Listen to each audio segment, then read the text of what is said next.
1. Columbus Day weekend, Friday around 6 p.m. Prime check-in hour for the long holiday weekend. Myself, front office manager, and my coworker are working the desk. All of a sudden our alarms start blaring and the panel is reading, "Gas detected in sprinkler room." We print off a downtime and go outside with all of the guests. Fire department shows up as we all wait to see what is going on for about 45 minutes. Finally we get allowed to come back in, and we are told that all 4 of our hot water heaters have been shut off for a safety precaution. Apparently the gasket on one of them was bad and was emitting exhaust, which was making the sensor go off. Long story short, we now have a lobby full of guests that want to know why the alarm went off. We are told by the GM and the chief of the front desk that we need to either shut down completely or let people know they can leave if they want. But this is what is going on. Enter Mr. Suitcase. Mr. Suitcase had a 3-night stay with us, and he was next in my line to explain what was going on.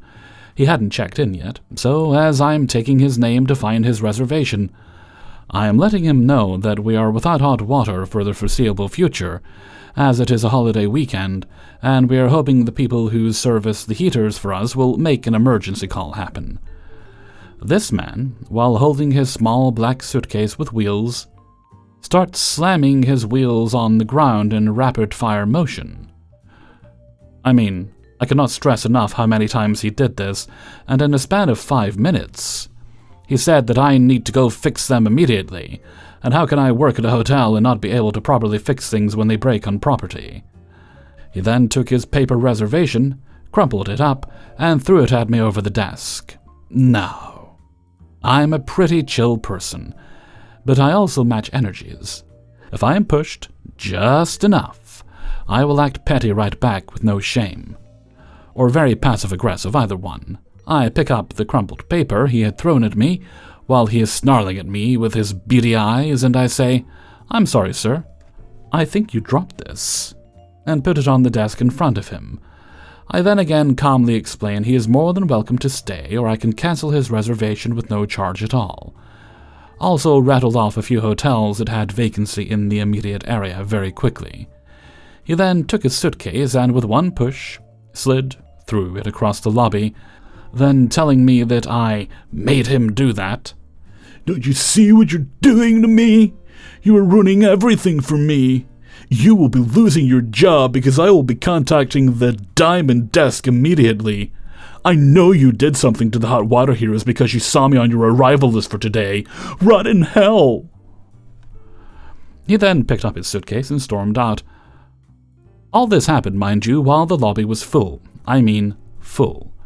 Fast forward a few days, we receive a guest assistance from him stating that, "This hotel has traumatized me and I require compensation for the therapy I have been receiving because of it. Approximately $2,250 for counseling fees and meditation classes. You and me both, buddy. You and me both." 2. I'm 22 years old, non-binary, and while this is my second hospitality job, I've been a service worker to the public since I was 16 or 17. I currently work as a front desk agent at a resort making $15 an hour full-time, and have been at this particular job since May 2024. I technically have manager experience on paper, however that was at Papa John's, and I sucked at it. I struggled with time management, and everything needed to be done in a certain amount of time with no help, and an abusive manager. Thus, I wouldn't personally call this experience, as I learned nothing to take with me to another job.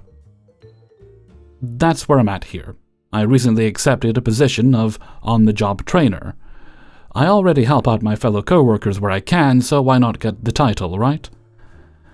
It doesn't come with any kind of pay rise except for a quarterly $300 bonus, and the only thing I have to do to get that is to not have any disciplinary beyond a verbal warning issued to me during that quarter, compared to the many metrics we have to hit as front desk agents alone. Smooth sailing. But more importantly to me, I figured it would give me the proper experience to take with me throughout my work career. Also worthy of note is that I very much dislike this job. It takes a lot of energy out of me. It gets sensorially overwhelming with golf groups, family reunions, busy weekends. I'm autistic, and while I am permitted to use my loop earbuds per discussion with my manager, I have no official accommodations. We do have a means of requesting them, but I haven't had the energy to go through the website. Hellfreezer's note: go through the website. Do it now. Do it today. Please, just do it. Don't make things more difficult on yourself. It's also just the same things over and over again. As I tell many people, it's either overwhelming or underwhelming, seldom in between. I'm also studying towards CompTIA+, because I believe that pursuing IT will give me the mental stimulation I need. I like to problem solve and tinker, not delegate everything out to other people, or be yelled at because XYZ. It's the same old, and yes, I know I'll have to start out basically delegating everything, but at least there's opportunity for growth, even if it means switching companies to achieve it. We just got a new hire, and though I was explicitly told that I wouldn't be the only one training her so that she wasn't thrown at me, I find that I am the only one training her on our shared shifts. Our supervisor trains her on their shared shifts, but she's otherwise my work responsibility. They tell me what she needs to focus on, and I have to balance that with doing my regular job of checking people in, even when it's busy and I have to manage not getting overwhelmed with helping her with doing my job. I haven't received any training myself, as classes don't open up until January 2025, nor am I receiving any coaching unless I reach out and ask, which I don't feel like I should have to do every single time. My ultimate question: are these just growing pains, or should I try to cut my losses sooner? I can't up and quit this job because bills are a thing, and $15 at full time just barely lets me scrape by.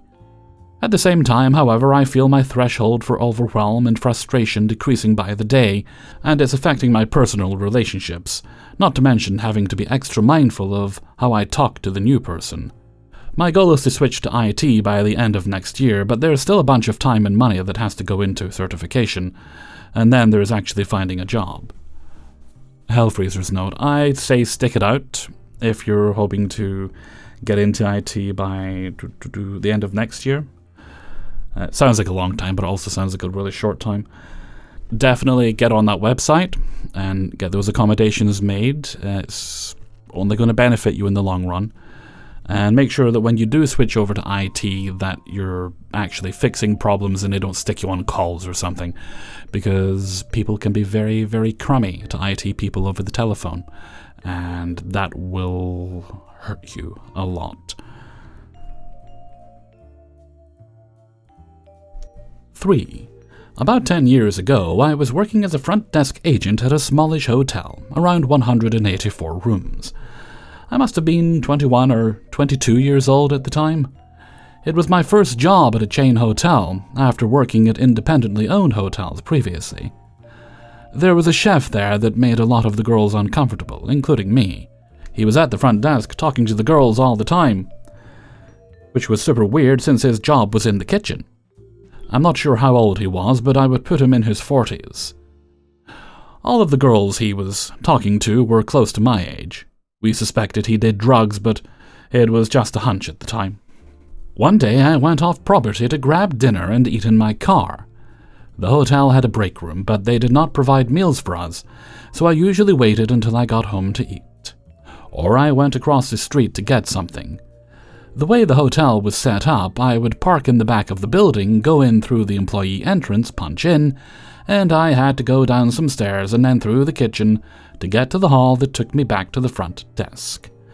When I came back from break and punched in, I turned around and the chef was at the top of the stairs. He was standing in a wide stance and his eyes looked crazy. I immediately felt uncomfortable, but I said hello, hoping I was overreacting, and he said, "Hey girl, you smell real good." I didn't know what to do and completely froze. He was a pretty big guy compared to me. I took a step back while keeping my eyes on him, but as I stepped back, he started to lunge forward. I knew I wouldn't be able to outrun him, and the only direction I could go was towards an empty parking lot. The kitchen below was loud, and he was blocking my way. I wouldn't be able to fight him either. The break room, which I thought was empty, was right across from the time clock where I was standing. I suddenly heard a noise from there, which the chef heard too, and we both looked at the doorway. The houseman was standing in the doorway holding a bag of potato chips. He looked at the chef, looked at me, and back at the chef.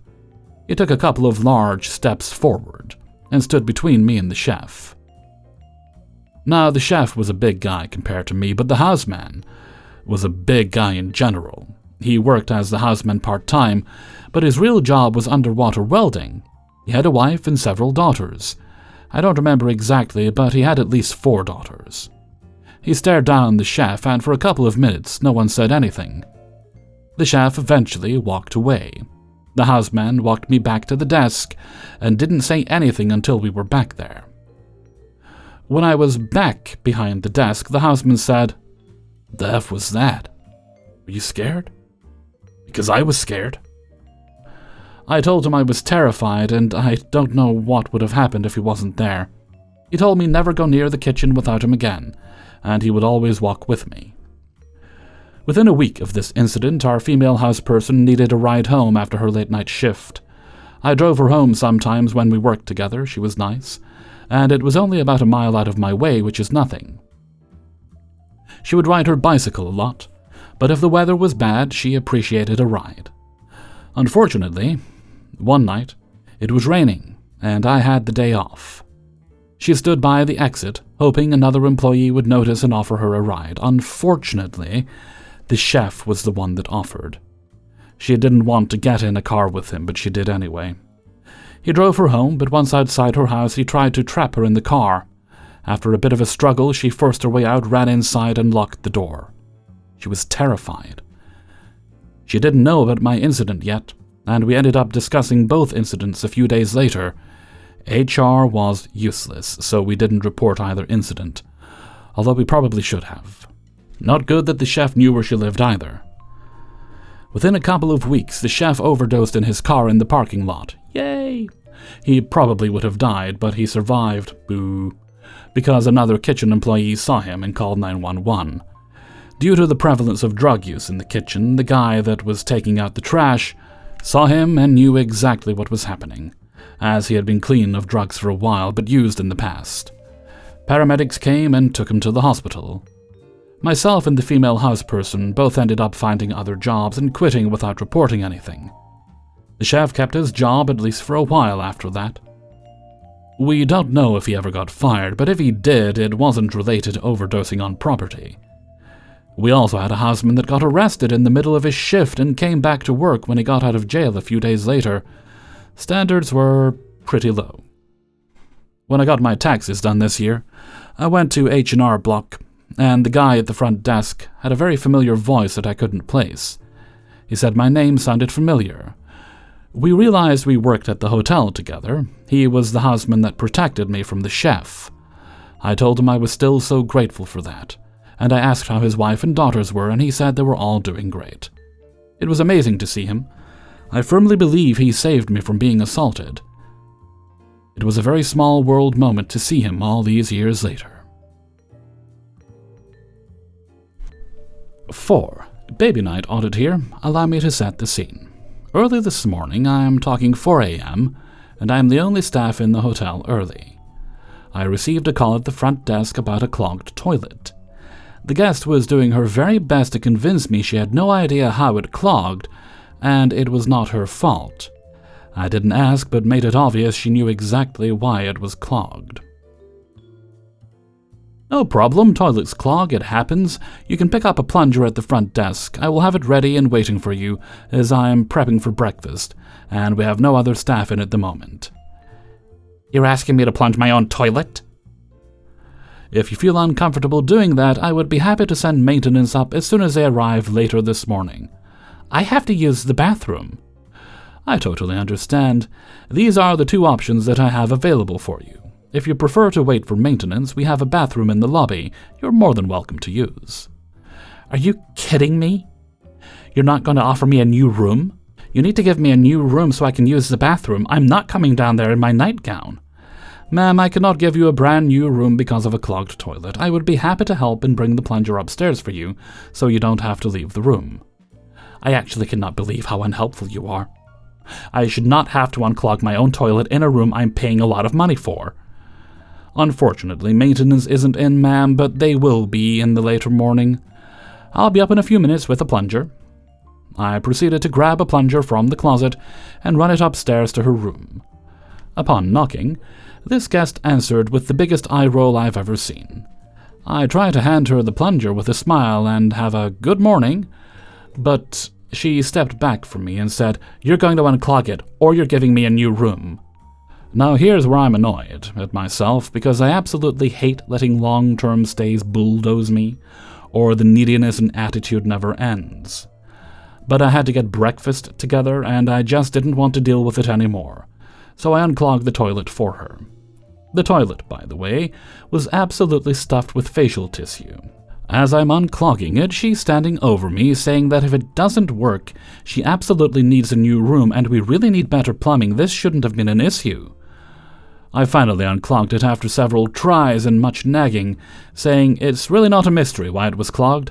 Please do not flush any more facial tissue. That goes in the trash. As I was leaving, she promised me a horrible review for not wanting to help and my awful attitude. That truly was the icing on the cake. Here is where I ask for advice. Seasoned night audits and FDAs. How would you have strongly put your foot down in a way that is realistic and wouldn't get me in trouble later on? The only things I could say in the moment would have got me a talking to by management, so I caved. Hellfreezer's note, I'm not a night audit, never worked in a hotel, but there is an old technique that tends to shut people up, especially if you're near a toilet. It's called a swirly? Oh wait, no, you said something that wouldn't get you into trouble. I think all you really could do is just make a note of the incident in the log. I believe you keep a note of things that happen on shift, and move on from it. You should have just put your foot down and dropped the plunger off. Or maybe have clamped the plunger onto her mouth and started using it that way, because she was definitely talking a lot of crap. But I think what it boils down to is you explained the options to her. Those were the only options available. You should have just given her the plunger and left. She could whine all she likes. You've done the right thing, and as you said, you were the only person on at that time.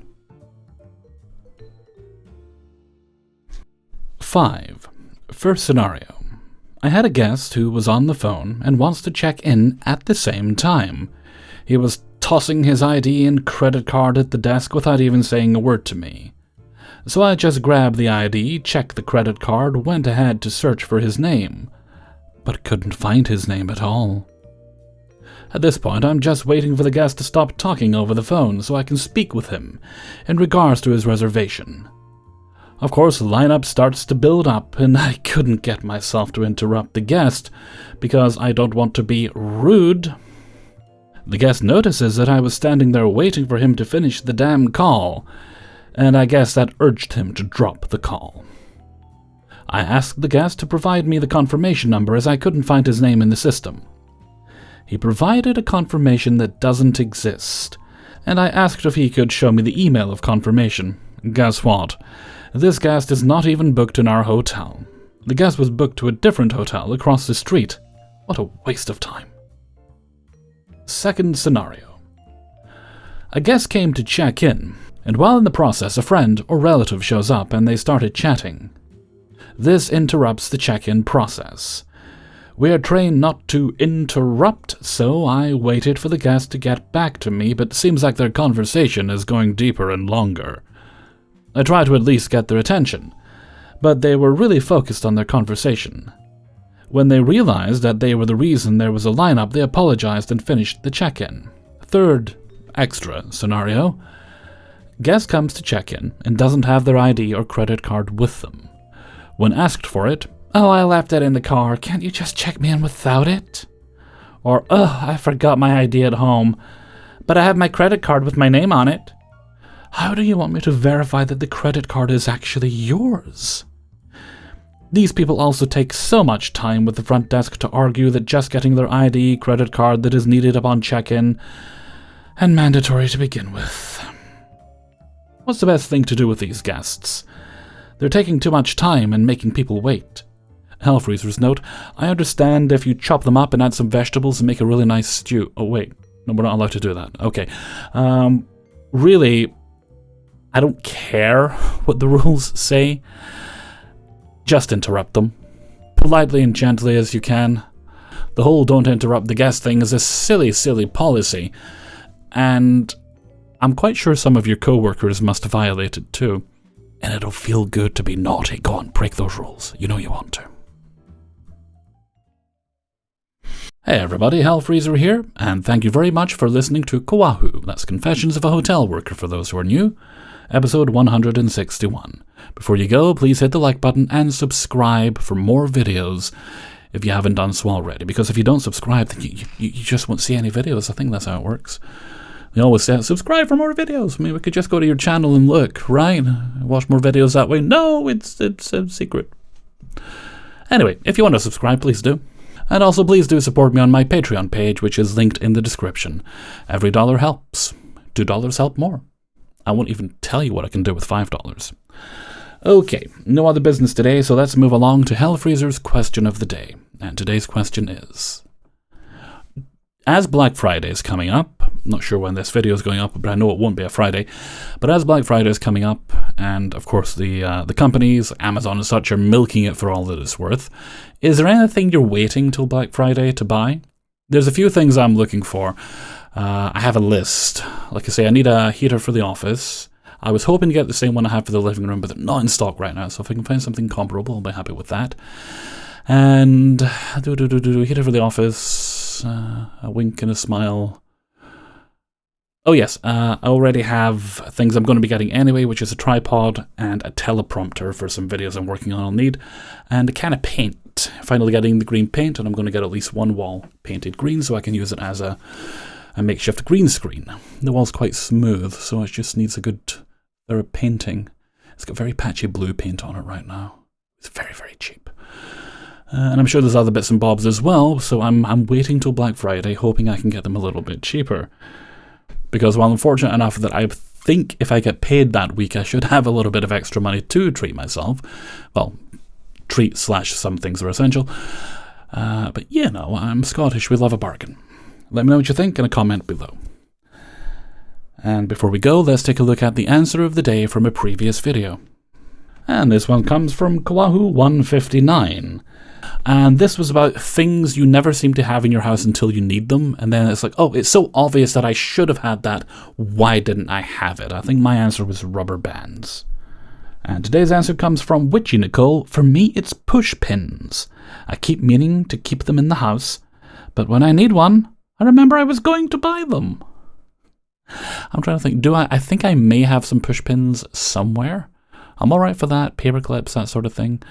But yeah, rubber bands for me. Thank you very much for your answer, Witchy Nicole. And with that, I'm going to head off for now, so until next time, thank you very much for listening, and take very good care of yourselves.